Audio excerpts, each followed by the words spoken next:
Uncle, mummy की तबीयत ज़्यादा बिगड़ गई क्या? माँ के कमरे से डॉक्टर को निकलते देख सुरभि ने पूछा। पापा से जल्दी लौट आने को कहो। मालती जी को इस समय तुम सभी का साथ चाहिए, डॉक्टर आशुतोष ने सुरभि की बातों को अनसुना करते हुए कहा। डॉक्टर आशुतोष के जाने के बाद सुरभि थकी हारी सी लॉन में पड़ी कुर्सी पर बैठ गई। 2 साल पहले ही पता चला था कि माँ को कैंसर है। डॉक्टर ने एक तरह से उनके जीने की अवधि तय कर दी थी। पापा ने भी उनकी देखभाल में कोई कसर नहीं छोड़ी थी। माँ को लेकर 3-4 बार अमेरिका भी हो आए थे और अब वही के डॉक्टर के निर्देशानुसार मुंबई के जाने माने कैंसर विशेषज्ञ डॉक्टर आशुतोष की देखरेख में उनका इलाज चल रहा था। अब तो माँ ने कॉलेज जाना भी बंद कर दिया था। दीदी चाय कम्मों की आवाज़ से सुरभि अपने ख्यालों से वापस लौटी। मम्मी के कमरे में ले चलो, मैं वहीं आ रही हूँ, उसने जवाब दिया और फिर आंखें मूंद ली। सुरभि इस समय एक अजीब सी परेशानी में फंस कर गहरे दुख में घिरी हुई थी। वह अपने पति शिवम को जर्मनी के लिए विदा कर अपने सास ससुर की आज्ञा लेकर माँ के पास कुछ दिनों के लिए रहने आई थी। 2 दिन पहले स्टोर रूम की सफाई करवाते समय माँ की एक पुरानी डायरी सुरभि के हाथ लगी थी, जिसके पन्नों ने उसे माँ के दर्द से परिचित कराया। ऊपर आ जाओ दीदी, कम्मों की आवाज़ ने उसे ज़्यादा सोचने का मौका नहीं दिया। सुरभि ने माँ के साथ चाय पी और हर बार की तरह उनके साथ ढेरों बातें की। इस बार सुरभि के अंदर की उथल पुथल को मालती नहीं जान पाई थी। सुरभि चाय पीते पीते माँ के चेहरे को ध्यान से देख रही थी। उस निश्चल हंसी के पीछे वह दुख जिसे सुरभि ने हमेशा ही माँ की बीमारी का हिस्सा समझा था, उस राज का तो उसे 2 दिन पहले ही पता चला था। थोड़ी देर बाद नर्स ने आकर माँ को इंजेक्शन लगाया और आराम करने को कहा तो सुरभि भी नीचे अपने कमरे में आ गई। रह रहकर सुरभि का मन उसे कोस रहा था। कितना गर्व था उसे अपने व माता पिता के रिश्तों पर, जहाँ कुछ भी गोपनीय न था। सुरभि के बचपन से लेकर आज तक उसकी सभी परेशानियों का हल उसकी माँ ने ही किया था, चाहे वह परीक्षाओं में पेपर की तैयारी करने की हो या किसी लड़के की दोस्ती की। सभी विषयों पर मालती ने एक अच्छे मित्र की तरह उसका मार्गदर्शन किया और जीवन को अपनी तरह से जीने की पूरी आज़ादी दी। उसकी मित्र मंडली को उन माँ बेटी के इस मैत्रिक रिश्ते से ईर्ष्या होती थी। अपनी बीमारी का पता चलते ही मालती को सुरभि की शादी की जल्दी पड़ गई, पर उन्हें इस बात के लिए ज़्यादा मेहनत नहीं करनी पड़ी। प्रेस के व्यापारिक मित्र व जाने माने उद्योगपति ईश्वरनाथ के बेटे शिवम का रिश्ता जब सुरभि के लिए आया तो मालती ने चट मंगनी पट ब्याह कर दिया। सुरभि ने शादी के बाद अपना जरन मिलज का कोर्स पूरा किया। दीदी माँ जी खाने पर आपका इंतज़ार कर रही है, कम्मों ने कमरे के अंदर झांकते हुए कहा। खाना खाते समय भी सुरभि का मन माँ से बार बार खुलकर बातें करने को कर रहा था, मगर वह चुप ही रही। माँ को दवा देकर सुरभि अपने कमरे में चली आई। कितनी गलत थी मैं, कितना नाज था मुझे अपनी और माँ की दोस्ती पर, मगर दोस्ती तो हमेशा माँ ने ही निभाई। मैंने तो आज तक उनके लिए क्या किया, लेकिन आज इसमें शायद थोड़ा बहुत कसूर हमारी संस्कृति का भी है, जिसने नवीनता की चादर ओढ़ते हुए समाज को इतनी आज़ादी तो दे दी थी कि माँ चाहे तो अपने बच्चों की राजदार बन सकती है, मगर संतान हमेशा संतान ही रहेगी। उन्हें माता पिता के अतीत में झांकने का कोई हक नहीं है। आज सुरभि अपने आप से ही सब कुछ कह सुन रही थी। हमारी संस्कृति क्या किसी विवाहिता को यह इजाज़त देती है कि वह अपनी पुरानी गोपनीय बातें या प्रेम प्रसंग की चर्चा अपने पति या बच्चों से करे? अगर ऐसा हुआ तो तुरंत ही उसे चरित्रहीन करार दे दिया जाएगा। हाँ, यह बात गलत है कि वह अपने पति के अतीत को जानकर भी चुप रह सकती है और बच्चों के बिगड़ते चाल चलन को भी सबसे छिपा कर रख सकती है। सुरभि का हृदय आज तर्क पर तर्क दे रहा था और उसका दिमाग खामोशी से सुन रहा था। सुरभि सोच सोच कर जब बहुत परेशान हो गई तो उसने कमरे की लाइट बंद कर दी। माँ की वह डायरी पढ़कर सुरभि तड़प कर रह गई थी, यह सोचकर कि जिन्होंने अपनी सारी उम्र इस घर को, उसके जीवन को सजाने संवारने में लगा दी, जो हमेशा एक अच्छी पत्नी, माँ और उससे भी ऊपर एक मित्र बनकर उसके साथ रही, उस स्त्री के मन को एक कोना आज भी गहरे दुख और अपमान की आग में झुलस रहा था। उस डायरी से ही सुरभि को पता चला कि उसकी माँ यानी मालती की MSc करते ही सगाई हो गई थी। मालती के पिता ने एक उद्योगपति घराने में बेटी का रिश्ता पक्का किया था। लड़के का नाम अमित साहनी था। ऊंची कदकाठी, गोरा रंग, रौबदार व्यक्तित्व का मालिक था अमित। मालती पहली ही नज़र में अमित को दिल दे बैठी थी। शादी अगले साल होनी थी, इसलिए मालती ने PhD करने की सोची तो अमित ने भी हामी भर दी।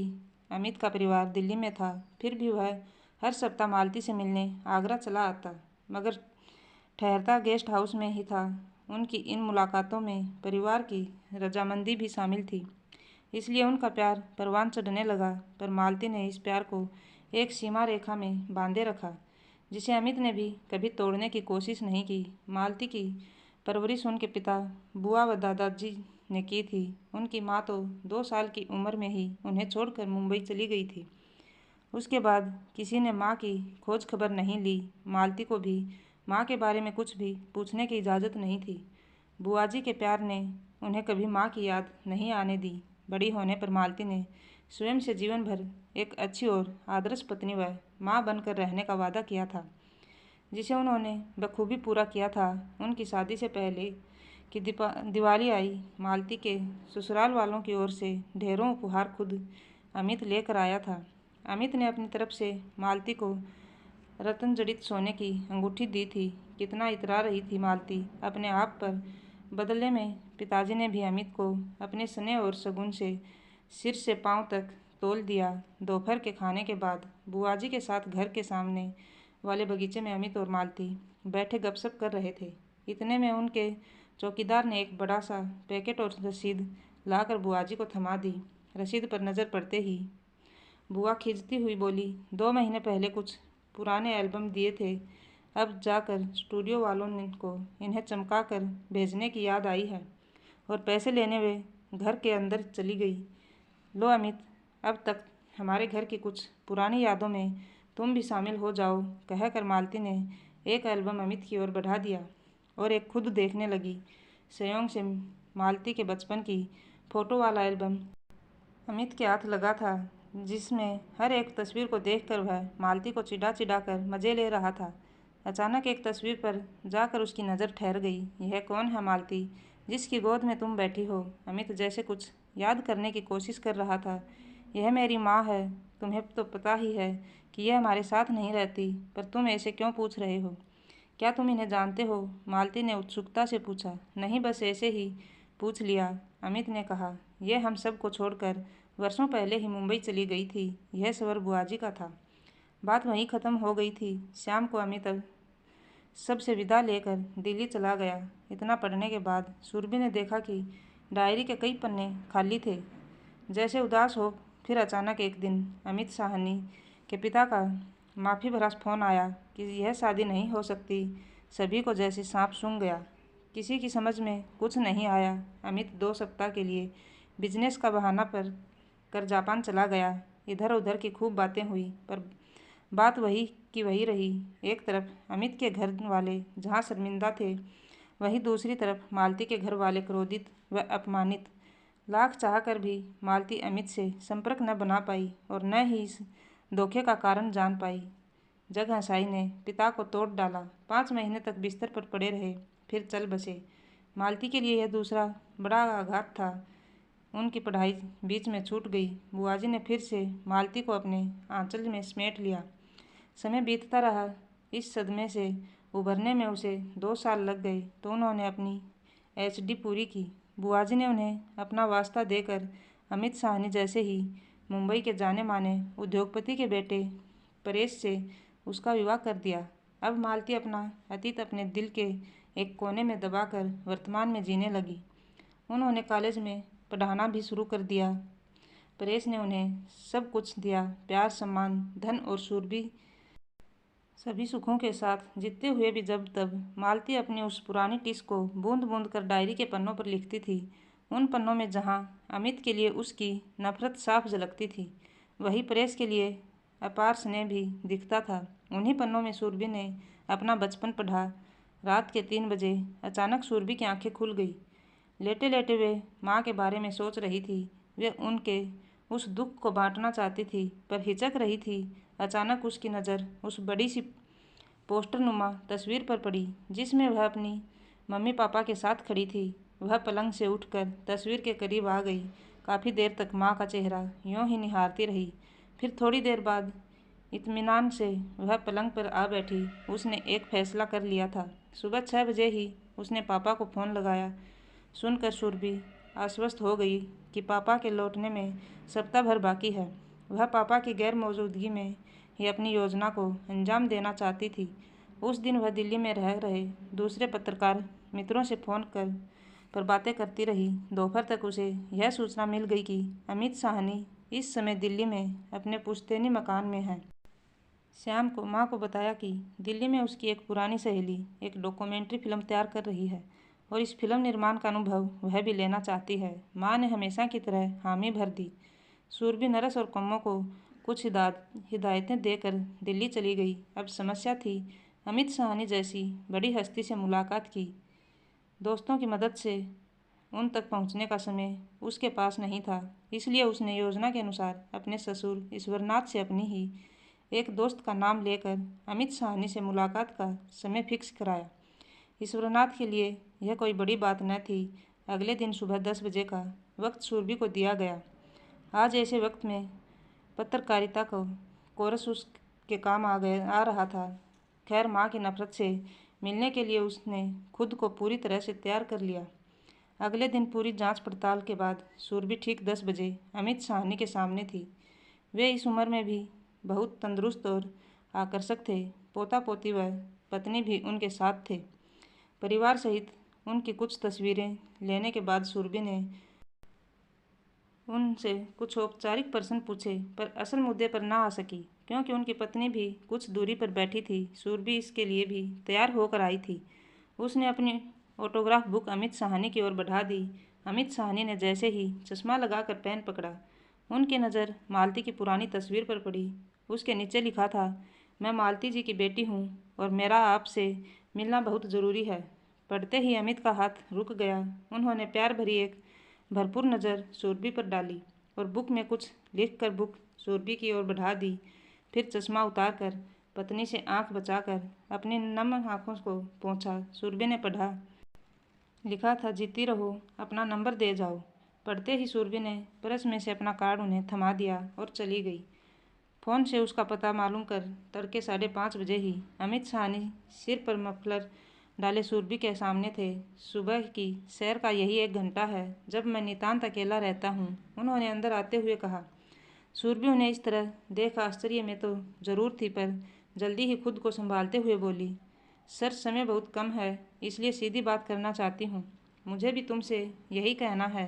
अमित भी उसी लहजे में बोले। तब तक वेटर चाय रख गया। मेरी मम्मी आपकी ही ज़बान से कुछ जानना चाहती है। सुनकर अमित साहनी की नज़रें झुक गई। आप मेरे साथ कब चल रहे हैं माँ से मिलने? बिना कुछ सोचे सुरभि ने अगला प्रश्न किया। अगर मैं तुम्हारे साथ चलने से मना कर दूं तो? मैं इससे ज़्यादा आपसे उम्मीद भी नहीं करती, मगर इंसानियत के नाते ही सही, अगर आप उनका ज़रा सा भी सम्मान करते हैं तो उनसे ज़रूर मिलिएगा। वे अपने जीवन के अंतिम पड़ाव पर हैं। कहते कहते नफरत और दुख से सुरभि की आंखें भर आई। क्या हुआ? मालती को चाय का कप मेज़ पर रख कर चौंकते हुए अमित ने पूछा। उन्हें कैंसर है और पता नहीं अब कितने दिन हैं। सुरभि भरे गले से बोल गई। ओह सॉरी बेटा, तुम जाओ, मैं जल्दी ही मुंबई आऊँगा। अमित साहनी धीरे से बोले और सुरभि से उसके घर का पता लेकर चले गए। दोपहर को सुरभि माँ के पास पहुँच गई। कैसी रही तेरी फिल्म? अभी पूरी नहीं हुई मम्मी, पर वहाँ अच्छा लगा, कहकर सुरभि माँ के गले लग गई। दीदी कल रात माँ जी खुद उठकर अपने स्टोर रूम में गई थी। लग रहा था जैसे कुछ ढूंढ रही हो। काफ़ी परेशान लग रही थी, कम्मों ने सीढ़ियाँ उतरते हुए कहा। थोड़ी देर बाद माँ से आंख बचाकर उसने उनकी डायरी स्टोर रूम में ही रख दी। उसी रात सुरभि को अमित साहनी का फ़ोन आया कि वह कल 11:30 बजे की फ़्लाइट से मुंबई आ रहे हैं। सुरभि को माँ की डायरी का हर वह पन्ना याद आ रहा था जिसमें लिखा था कि काश मृत्यु से पहले एक बार अमित उसके सवालों के जवाब दे जाता। कल का दिन माँ की ज़िंदगी का अहम दिन बनने जा रहा था।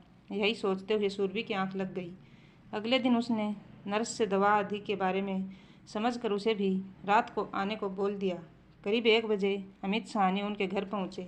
सूरभि ने हाथ जोड़कर उनका अभिवादन किया तो उन्होंने ढेरों आशीर्वाद दे डाले। आप यहीं बैठिए, मैं माँ को बता कर आती हूँ। एक विनती है, हमारी मुलाकात का माँ को पता न चले, शायद बेटी के आगे वे कमज़ोर पड़ जाएं, सूरभि ने कहा और ऊपर चली गई। मम्मी, आपसे कोई मिलने आया है, उसने अनजान बनते हुए कहा। कौन है? माँ ने सूप का बाउल कम्मों को पकड़ाते हुए पूछा। कोई मिस्टर अमित साहनी नाम के सज्जन हैं, कह रहे हैं दिल्ली से आए हैं। सूरभि वैसे ही अनजान बनी रही। कौन आया है? माँ के शब्दों में एक शक्ति सी आ गई थी। ऐसा करती हूँ, आप यहीं रहिए, उन्हें ही ऊपर बुला लेते हैं। माँ के चेहरे पर आए भाव सूरभि से देखे नहीं जा रहे थे। वह जल्दी से कहकर बाहर आ गई। मालती कुछ भी सोचने की हालत में नहीं थी। यह वह मुलाकात थी जिसके बारे में उन्होंने हर दिन सोचा था। थोड़ी देर में सूरभि के पीछे पीछे अमित साहनी कमरे में दाखिल हुए। मालती के पसंदीदा पीले गुलाबों के बुके के साथ मालती का पूरा अस्तित्व कांप रहा था। फिर भी उन्होंने अमित का अभिवादन किया। सूरभि इस समय की माँ की मानसिक अवस्था को अच्छी तरह समझ रही थी। वह आज माँ को खुलकर बात करने का मौका देना चाहती थी। इसलिए डॉक्टर आशुतोष के पास उनकी कुछ रिपोर्ट्स लेने के बहाने वह घर से बाहर चली गई। कितने बेशरम हो तुम, जो इस तरह से मेरे सामने आ गए, न चाहते हुए भी। मालती क्रोध से चीख उठी। कैसी हो मालती? उसकी बातों पर ध्यान न देते हुए अमित ने पूछा और पास के सोफे पर बैठ गए। अभी तक जिंदा हूँ। मालती का क्रोध उफान पर था। उनका मन तो कर रहा था कि जाकर अमित का मुंह नोच ले। इसके विपरीत अमित शांत बैठे थे। शायद वे भी चाहते थे कि मालती के अंदर का भरा क्रोध आज पूरी तरह से निकल जाए। होटल ताज में ईश्वरनाथ जी से मुलाकात हुई थी। उन्हीं से तुम्हारे बारे में पता चला। तभी से मन बार बार तुमसे मिलने को कर रहा था। अमित ने सूरभि के सिखाए शब्द दोहरा दिए, पर यह स्वयं उसके दिल की बात भी थी। मेरे साथ इतना बड़ा धोखा क्यों किया अमित? अपलक अमित को देख रही मालती ने उनकी बातों को अनसुना कर अपनी बात रखी। इतने में कम्मो चाय और नाश्ता रख गई।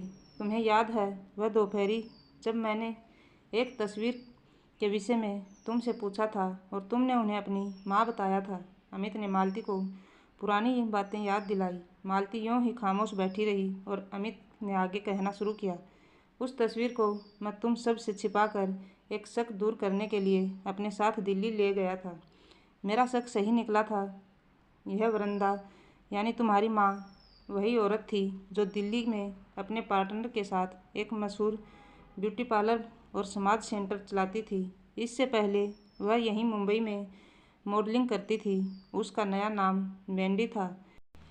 इसके बाद अमित ने अपनी चाय बनाई और मालती की भी। उसने आगे बोलना शुरू किया। उस समाज सेंटर के आड़ में ड्रग बिक्री और वेश्यावृत्ति जैसे धंधे होते थे और समाज के उच्च तबके के लोग वहाँ के ग्राहक थे।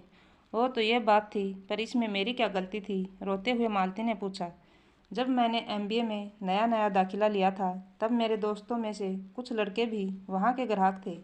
एक बार हम दोस्तों ने दक्षिण भारत घूमने का 7 दिन का कार्यक्रम बनाया और हम सभी इस बात से बहुत रोमांचित थे कि उस समाज सेंटर से हम लोगों ने जो 2 टॉप की कॉल गर्ल्स बुक कराई थी उनमें से एक बेंडी भी थी, जिसे हाई प्रोफाइल ग्राहकों के बीच पुरानी शराब कहकर बुलाया जाता था।